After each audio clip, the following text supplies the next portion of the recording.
આજે અમારા શનિવારની રજા, મને એમ તો કે નિરાયતે હુઈ રહીશ. મારા મમ્મી કે આપણે જવાનું હાઠિયું લેવા. અમે બધા થઈ ગયા તૈયાર અને જવાનું છે વાડીએ. તો અમે પગી ગયા હતા વાડીએ. મને એમ થયું કે આજ તો બહુ મજા આવશે વાડીએ જાઉં તો ઝાઝા દિવસે જાઉં છું એટલે. પણ આયા તો હે ને તડકો તો ભૂકા કાઢી નાખે એવો તડકો હે ભાઈ. જો સામે મારા મમ્મીની છે ને હાઠિયું વીણે છે અને હું અહીં બેસી ગયો પાણી પીવા હાટું, કેમ કે તડકો લાગે છે.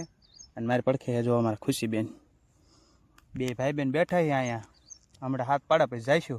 હાઠિયું વીણીને કરી નાખી તે ભેગી અને જવાનું તો હવે ટ્રેક્ટર લઈને. તો હું ઘરે આવ્યો હતો અને પપ્પા અને હું બે નીકળી ગયા ટ્રેક્ટર લઈને હાઠિયું ભરવા માટે. સીધો વાડીયા પોગીને તમારા ભાઈએ લઈ લીધું ટ્રેક્ટર હાથમાં, પપ્પાને કહી દીધું તમે ચડી જાઓ પાછળ હાઠિયું ભરવા માટે. ફાઇનલી અમે હાઠિયું ભરીને થઈ ગયા છીએ નવરા અને આખી ફેમિલી બેસી ગયા અમે ટ્રેક્ટરમાં. અને પછી આપી દીધું મેં તો પપ્પાને. મેં કીધું હવે તો ન હકે ને, આખી ફેમિલી બેઠી છે અંદર.